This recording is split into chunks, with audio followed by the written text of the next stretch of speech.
Houston, we have a problem. Sway in the Morning is taking over. It's bigger than Houston. It's the whole Lone Star State. Broadcasting live from the home of Super Bowl 51, O'Shea 45. All right, we in Houston, man. Hey, Houston, you still with me? Make some noise. You know, I felt it was appropriate, Heather B. If last time I talked, well, I communicate with my brother periodically via text, and we're always touching base with each other. That's how dope. I know. That's how I know he's real. You know, I never doubted if he was real or not because I know his pedigree. You know, I got a chance to study his game from day one. You know, I watched how he moved. He's always been like an independent thinker, independent mover. He's never followed the fray. He's never been a part of a flock. He's never believed any trickery that people try to, you know, run down or put into his mind or stuff down his throat or however you want to call it. He's always been that person. He's his own person. He doesn't hold back his tongue. He calls it as he sees it. And some may think how radical some may think it is. No matter how extreme some may think it is, he's always true to himself and honest. He's always bringing information to the forefront that we could benefit from or at least make you think about. I like that. You know, and he's been a part of a tremendous legacy out of Houston when you talk about that Rap-A-Lot lineage and what's come from it. Yeah. And he's a wonderful person, a wonderful father. He has his own live podcast now where he can say whatever he wants whenever he wants. You know, last time he came on the show, he triggered so much conversation from our listeners. We were talking about his interview for weeks. Right. And he said a lot of things, I don't even know how long ago it was. I feel like a year ago or so. About 9 months ago. He said a lot of things then that we're seeing starting to come to fruition now, especially when you talk about the political scene and how politics affect our community. He's here with us today. I asked him to come by. He came by. Houston, I know you're going to show some love for the legendary Willie D. Woo! Damn, man. It's official now. Say, man, can you do my eulogy? Hey, I don't want to do that. Right. I'm gonna do what you're doing while you're here with us. You know, while we're here breathing. Man, we're in Houston, man. Tell us what we should be what should we not leave Houston without doing? Did that make sense? Yeah. Yeah, before we leave Houston, what's What some of we the gotta things do? what we gotta see and do? Well, the main thing that you got to do, man, is just get out, man, and experience, you know, our eateries, man. Okay. You know, I mean, we got some of the best food in the world. Yes. And we got some of the best people in the world that live here. So it's incumbent upon anybody that visit our city to be respectful also. Yes. You know, because sometimes people come here and, you know, they want to take a dump, you know? And so just like when we come to New York or anywhere else, you know, we wipe our feet, you know what I'm saying? Like, show respect, you know? You know, we in Swaytown, baby, you know what I'm saying? We got to show respect, you know? So that's very, very important that we don't forget that, you know, while we out here having a good time, you know, because it's so much to do, man, and it's a lot of traffic. And so just like, you know, it's always hot out here, and it tripped me out when people in Houston complain about it being hot.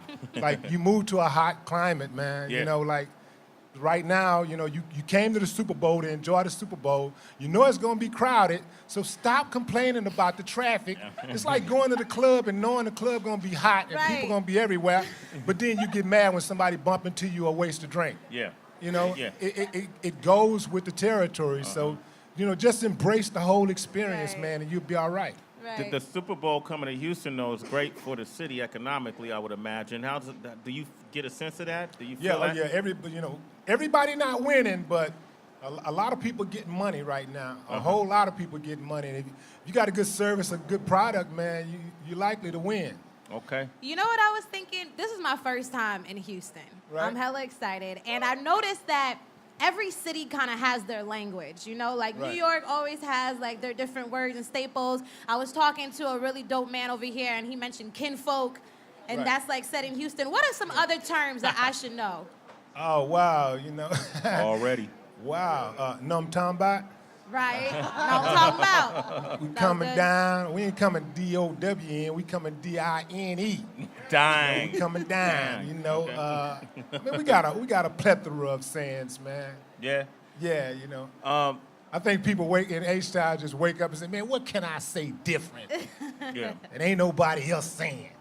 You know? Let's talk about your podcast. How long you been doing it now? Since June. Since June. Yeah, since June. What was your perspective on this year's election, the results, and what we're seeing in D.C. right now? I just couldn't believe that we had enough people that think like Donald Trump to vote for Donald Trump. Uh-huh. Yeah, I just feel like the landscape of the way people think is just very, very different from the way it used to be. Yeah. And I thought that we were going forward. You know, societies are supposed to go forward, not backwards. And it just seems like America is going backwards. You know, we're advancing in technology. You know, we getting money. You know, people are, you know, we're creating 15-year-old millionaires, billionaires. You know, we got all of these exterior things going on, but like internally, we're sick. Yeah. You know, like morally, we're corrupt. And that's where we're going backwards at, and that's what it needs to be some type of concentration there mentally on how we're going to go forward as a society, because you got a lot of people that just truly believe that they can live in this society and, you know, be, I guess, centralized to their own devices. Yeah. You know, they think that they can really make it all on their own. I'm good, my family good, F you and your family. That's not going to work, because even if you live behind a wall, you live behind a gated community, at some point you got to come out of those gates. You know, at some Absolutely. point. A round of applause, man. He's Yeah. preaching. He's speaking. At some point, your children are going to have to come outside of those gates. You're right. Now, if your Right. children come outside of those gates and they were, and they came in contact with somebody that didn't look like them or didn't think like them, you know, wouldn't, you know, and they were like, ended up like maybe they stopped at a gas station, or maybe they were at a house party or something. Wouldn't you feel safer if you felt like the people that they were going to come in contact with were good, decent people that was not going to just judge them because of the color of their skin? Wouldn't you want them to be judged by their content or their character? Absolutely. So that's what we're missing, that point. Yeah. And we don't understand that we can't make it by ourselves in this society. If you think you can make it by yourself, you're one of the biggest fools on the planet. You can't. America has always been stronger when we work together. Anytime we come together, we've always been stronger. But anytime we're apart, we're miserable. You know, it's like it doesn't matter how you feel, you know, personally. Even if you're the most selfish person in the world, you gotta help that little youngster that everybody is ignoring on the streets that's causing havoc. You gotta reach out to him, give him some tickets to the game, take him to the park, talk to him, talk to the little, he ain't nothing but he's a kid. Yeah. He's a person, he's a human being. So he has emotions, he has feelings, he has desires, he has dreams, he has aspirations. So just talk to him, and you may be able to deter, you know, this little kid from doing something really, really radical, something really bad. Yeah. Maybe to you one day, because you're not gonna always be strong and hard and all this stuff. Sooner or later, you're gonna get old too. Yeah. And you're not gonna be able to protect yourself at 80, at 70, like you can at 20, at 30, at 40. Willie D has joined us. Go ahead, Tracy.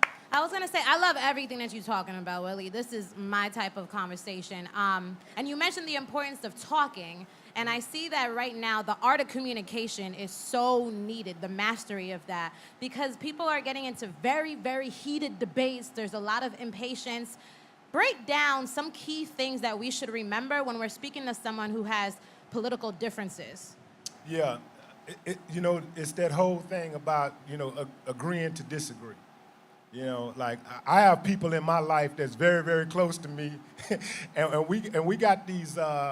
We actually have boundaries. We like, look, man, if I go here, I know I'm going to open up a whole can of worms. So I'm not going to even have this conversation unless we know we have an understanding that it's cool to go there, and then because it's two things that you can't. It's very, very hard to change about people, and that's their political views and their religious views.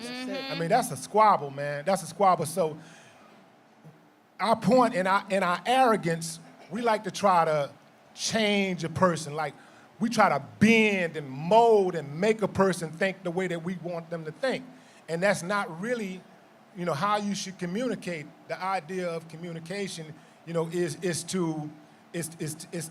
to just talk about your talking points. Tell people how you feel, and then they tell you how they feel, and then you try to find some type of common ground. But the key to all communication, whether you're talking about politics or religion or anything, is just basic common decency and respect for one another. Common Yes. decency. Let me ask you this. We had a lot of folks from our community and entertainment had a chance to speak with the president-elect, including Kanye, including Steve Harvey, Harvey. Jim Brown,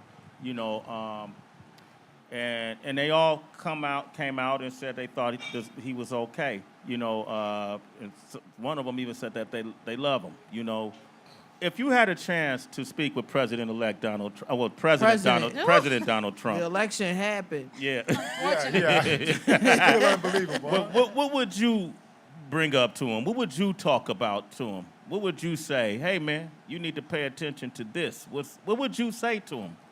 I mean, I would be very, very candid with him, but at the same time, as much as I hate to do, if I sat down and had a conversation with anybody, knowing that the idea is to bring some type of resolve to an issue, then I have to come with respect. I have to talk to him respectfully, and so, my one of the first things that I would do is put my cards on the table and say, man, I didn't vote for you, first and foremost. I think you should tone down that rhetoric, man, because what you're doing, I understand that you're speaking your mind, but I think you really should think before you say certain things, because I have to do that too. Yes. Sometimes, man, I want to say certain things, even to my own children, and I can't, because I know if once I let that toothpaste out that tube, I can't put it back in. So I don't want to say something that could affect my relationship with my children for decades. Yes. So I got to be very, very mindful. Even though they're my kids, I still got to be very, very mindful of how I talk to them and how I treat them. So when I'm speaking to the president, I would just I would lay it out, man, and just let him know that first and foremost, you got to bring that rhetoric down, and that if you really, really want to unite people, you have to sit down and talk to people and hear their side of the story, Yeah. Right. and then try to find out how you can work together. You have to try to work with people. Meeting with all of the celebrities and all that stuff, that was good for him. Right. But it made a lot of them look like some coons, and some of them are coons, but it really made them look bad.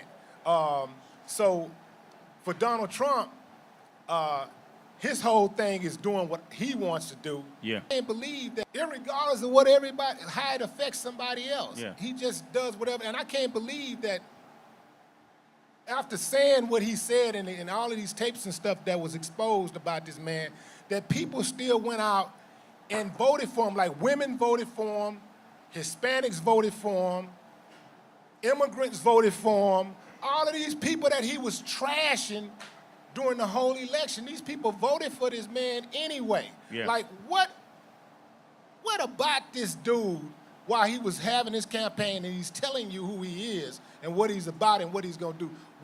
Did you think it was like opposite day or something? Yeah. Like Opposite day. Yeah, I mean, exactly. So, man, my thing would be for this man is that I would really want to. I mean, everybody's talking about it. Well, he's going to bring jobs. He's going to bring jobs. He's going to bring jobs. Look here, man. If you can't wake up in the morning and feel and have some hope about your situation, look, man.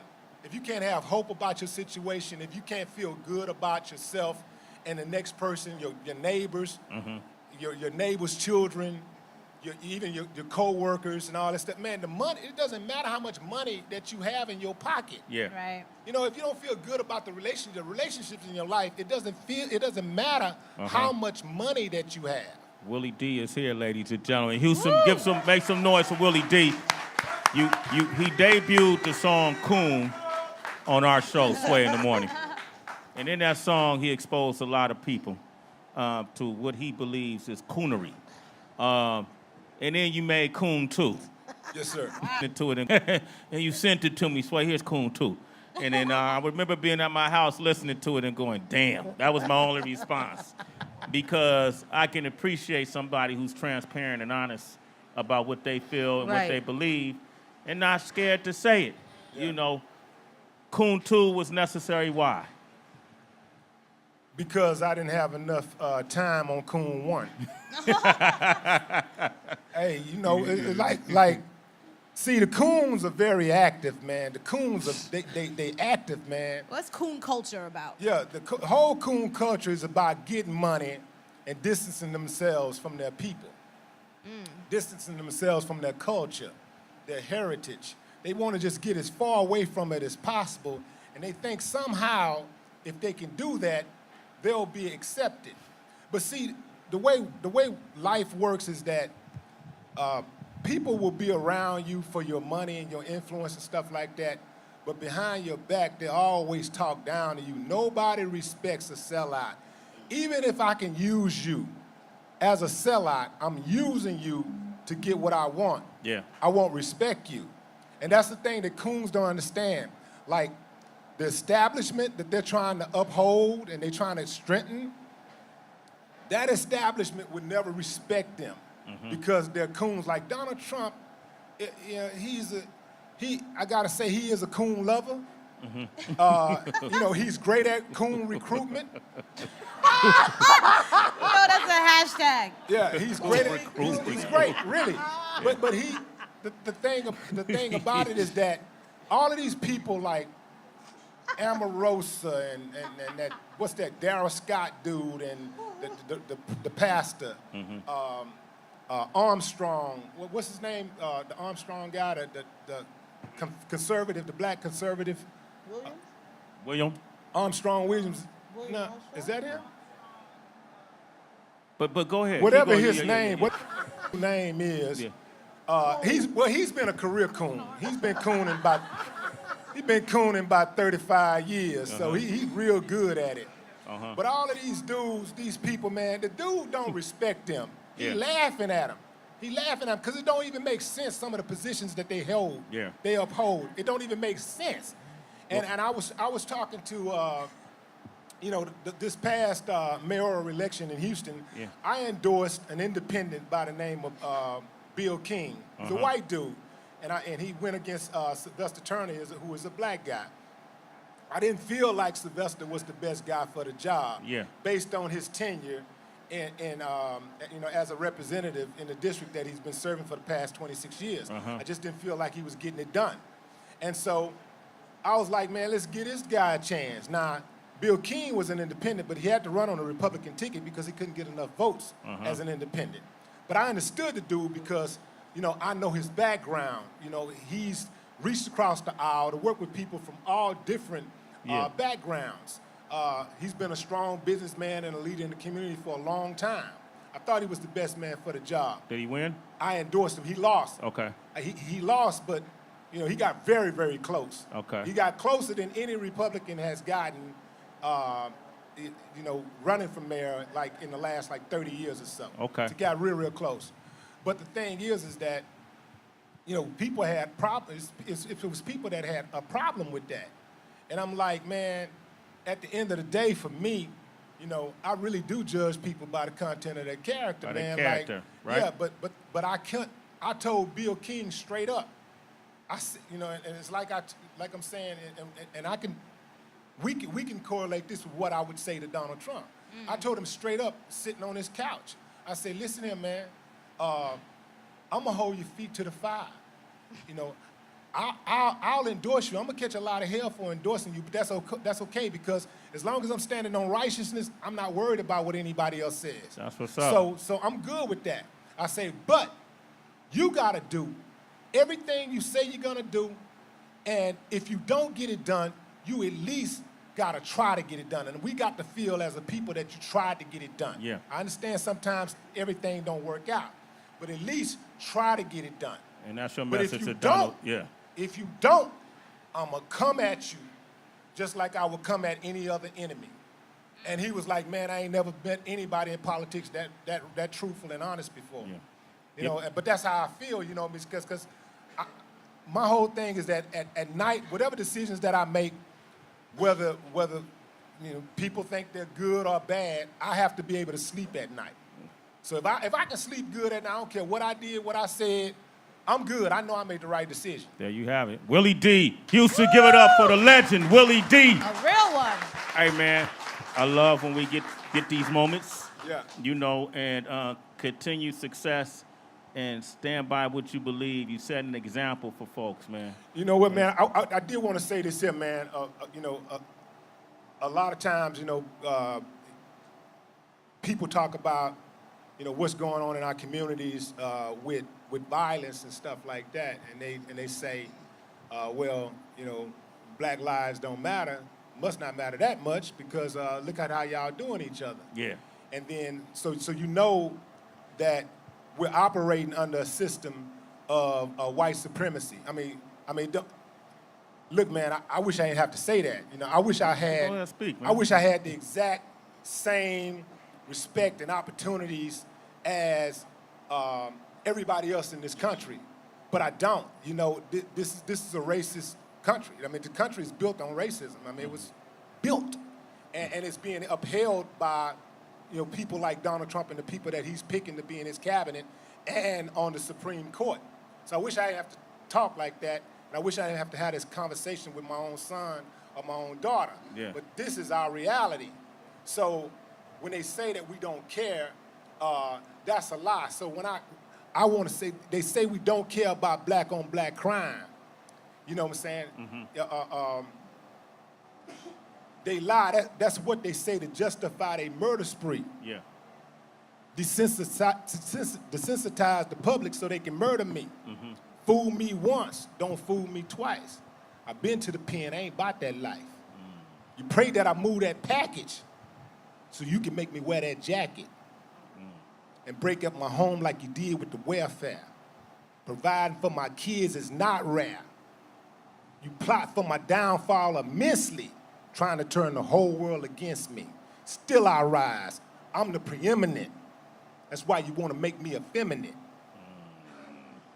That's why you say, man, gone. Willie D, ladies and gentlemen. I can go on that one. Willie D, ladies and gentlemen. Houston, give it up for Willie D.